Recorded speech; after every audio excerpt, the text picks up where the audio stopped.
Hi, it's Bighara here with another installment of my video blog. It's a little bit early, so the light's down low, and so I have my glasses on, so forgive the reflection. I was going to try and do a series of short posts here on a couple of things I've been thinking about since they've been talking about the quote-unquote 5th edition and some of the old versus new ideas that they've been saying they've been bandying about. I'm not going to get into my own opinions on the new edition, especially since it isn't even out yet. But it got me thinking about some of the sort of classic elements of D&D and D&D style games, and by that I mean, class and level fantasy that some people consider old-fashioned, some people consider less than realistic, some people really like. And I was going to try and hit, excuse me, it's a little congested this morning. I'm going to try and hit each one at a time and break this down into a few short videos and try and, instead of one long rambling one. So the first one I was going to talk about is a classic one. Been around as long as the game, and that's hit points. Now, hit points get a lot of flack because of the sort of fuzzy concept of exactly what are hit points. You have a first level character who maybe has 5 or 6 hit points, and if they get hit by a sword, they're dead. Whereas you might have an 8th or 9th level one who gets hit by a sword for the same amount of damage and just sort of laughs it off. And you're saying, well, what's that mean? Why does this guy have 50 hit points or whatever instead of 5? And it's understandable, but when you look at the way the game is set up, hit points, and this isn't a new idea, are intended to be fairly abstract. They're not wounds. They are your ability to not get killed, really. And this includes things like a certain amount of luck and reflexes, and this includes experience and getting better at, rolling with a punch or turning aside to not take the worst of the blow or dodging it entirely. Now, that also explains why they improve with your experience levels, because you get, as you survive more and more adventures, you get better at not dying. Now, the question there becomes, well, what's up with things like cure light wounds or cure critical wounds and things like that? If they're curing wounds, then if you're not really wounded, why is it healing the hit points? Well, that's a game mechanic. I mean, you have to allow a little bit for the fact that this is a game, and there are rules. And if you're keeping track of things simply by saying, I have 50 hit points and I've lost 10, and you're not worrying about, well, 8 of that was me dodging and the other 2 was actually getting a cut on my shoulder.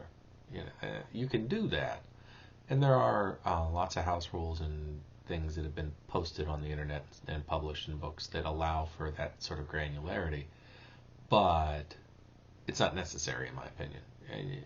You can say the other non-injury hit points that you've lost may represent fatigue. You've been dodging and weaving and now you're winded, and that means you're more likely to receive a telling blow in the next fight. You could argue it's because it's a clerical spell, maybe it's divine luck. The luck of the gods have kept you alive, and now the cleric's sort of giving you a little blessing and a little hoodoo there, and he's also closing up or curing a few of those bruises or whatever, and now you feel more refreshed, you feel better, and you feel like you could go another few rounds. So I think that the trick there is not to expect this to be a very concrete, I don't want to say realistic, but granular system. It was not intended to be that. I don't think it was ever meant to represent, you've received a bruise to your upper arm, or you've cracked a rib, or you've twisted your ankle, or something like that. The example I always give is, I think about the book The Hobbit, and when Smaug attacks Lake Town. Now, Smaug is this ancient dragon, and he's incredibly powerful and strong. His armor is his tenfold shields, blah, blah, blah. But what happens? He goes dive bombing the town, and one arrow catches him in a weak spot, and he goes down, and that's the end of it. And people say, well, the black arrow was an arrow of slaying. It's like, well, maybe, if you're going to put it into D&D terms.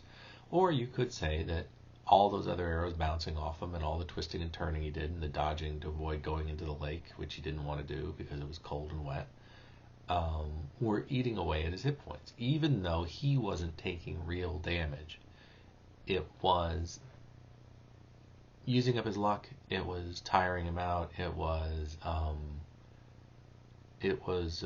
shortening his odds until the one final hit got into that critical, real wounding point, and did him in.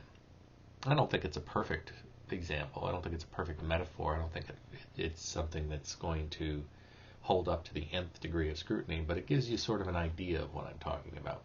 That really the telling blow, the killing blow, may be the one that really does the damage. That, the stab to the gut, the bashing into the head, whatever.